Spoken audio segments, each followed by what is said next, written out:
리플 홀더분들 참 오래 기다리셨습니다. 이 리또 속의 조롱에도 견디면서 지금까지 오셨을 텐데요. 리플 언제 들어갈까 관심 있으셨던 분들도 이제 타이밍이 온 것 같습니다. 왜 지금이 리플의 타이밍인지 다각도로 살펴볼게요. 구독과 좋아요는 리플 상승에 큰 힘이 됩니다. 먼저 기술적으로 분석했을 때 지금이 저점 부근 타이밍이라고 볼 수 있습니다. 이 차트를 보시면 2024년 11월 초에 600원대에서 횡보를 하던 리플이 트럼프 대통령 당선 후에 5,000원까지 오르며 무려 8배가량 급등했습니다. 4,600원에서 5,000원 사이의 고점을 형성한 뒤 이 하락 추세선을 그리며 내려왔는데요. 이때 지지받은 구간이 2,500원에서 3,000원인데 이후 올해 여름에 다시 상승이 나왔습니다. 이 차트에서는 이 첫 번째 노란색 부분이 하락 추세선을 돌파한 자리입니다. 4,600원에서 5,000원 사이가 상단 저항 구간인데 여기서 고점을 다시 한번 형성한 뒤 똑같은 패턴으로 하락을 하고 있는 중입니다. 만약 이번에도 이전 패턴대로 두 번째 이 노란색 자리 2,500원에서 3,000원 사이 여기에서 하단 지지가 된다면 이 가파르게 상승이 나올 수 있는 자리고 여기를 이탈한다면 손절해야 하는 자리로 볼 수가 있기 때문에 이 부분이 중요한 지점이 된다고 볼 수 있겠습니다. 더 빠른 실시간 정보와 인사이트, 차트 관점은 링크에 있는 정보방에서 확인해주세요. 자, 이번에 리플이 가진 재료를 살펴보면 첫 번째는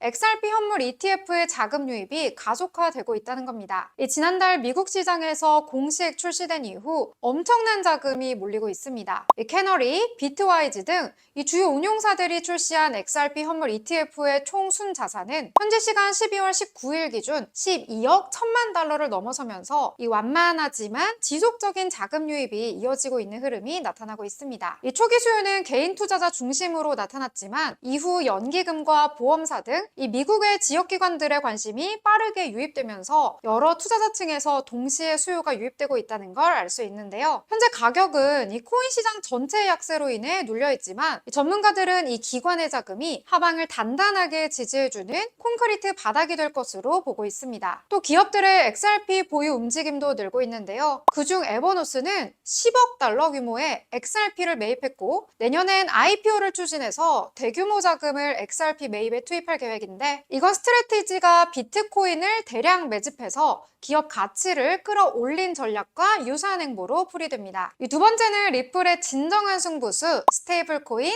RLUSD입니다. RLUSD가 나온 지 1년이 됐는데 이 출시 1년 만에 미국 달러 스테이블 코인 상위 5위권에 진입했습니다. USDT나 USDC 같은 이 달러 기반 스테이블 코인이 지배하는 시장에서 기업 수요, 결제 경로 및 기관 자금 유입에 의해 주도되면서 RLUSD가 12개월 만에 시가총액 10억 달러 규모로 성장했습니다. RLUSD가 거래 자산에서 핵심 금융 인프라로 진화했다는 걸 의미하는데요. 또 리플은 RLUSD의 활용 범위를 넓히기 위한 노력도 진행 중입니다. 13억 달러 규모 RLUSD 스테이블 코인을 이더리움 레이어 2인 베이스, 옵티미즘 등의 네트워크까지 확장하겠다고 발표를 했는데요. 이건 리플이 단순히 자신들의 체인 안에만 머물지 않겠다는 뜻입니다. 이번 확장은 XRP 레저를 넘어 이더리움 생태계 전반으로 활용 범위를 넓히기 위한 포석으로 해석할 수 있습니다. 내년 정식 출시를 위해 뉴욕 금융감독국의 규제 승인을 기다리고 있습니다. 마지막 세 번째,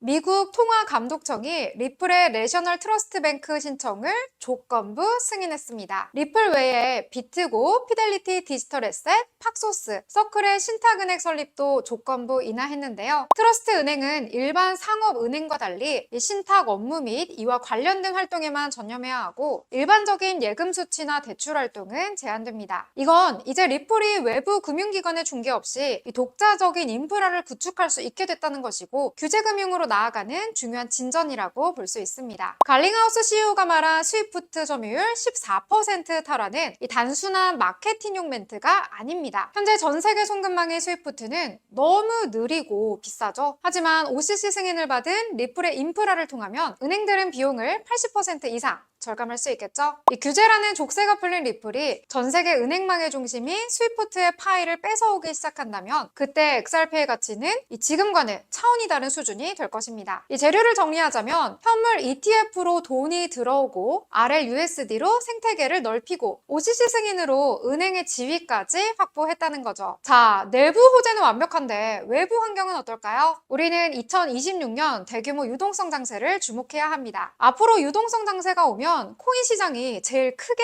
반등할 텐데요. 일본은행 금리 인상 등 변수가 없어진 상황이고 내년 5월 연준 의장은 교체가 될 예정입니다. 아무래도 금리 인하론자가 지명되겠죠. 또 트럼프 정부가 내년 중간 선거를 앞두고 이 돈을 푸는 경기 부양책을 내놓을 가능성이 높습니다. 이 장기 국채 매입 등 양적 완화 정책들이 나오면서 이 코인 시장에 우호적인 분위기가 생길 텐데 이 시장에 돈이 풀리면 그 돈은 어디로 갈까요? 당연히 비트코인을 필두로 한 메이저 코인 시장입니다. 과거 불장을 복귀해보면 이 비트코인이 먼저 길을 닫고 나면 리플처럼 실체가 뚜렷한 메이저 알트코인들이 뒤를 이어가겠죠. 자, 그렇다면 우리가 바라봐야 할 코인은 바로 리플. 기술적으로 봐도 리플이 가진 자체 모멘텀으로 봐도 거시경제 흐름으로 봐도 지금은 리플을 주목해볼 때인 것 같은데요. 여러분은 리플의 2026년을 어떻게 전망하시나요? 댓글로 의견 남겨주세요. 이 코인 시장의 실시간 정보와 인사이트, 차트 관점은 링크에 있는 정보방에서 확인해주세요. 다음에도 더 알찬 소식으로 찾아올게요. 안녕!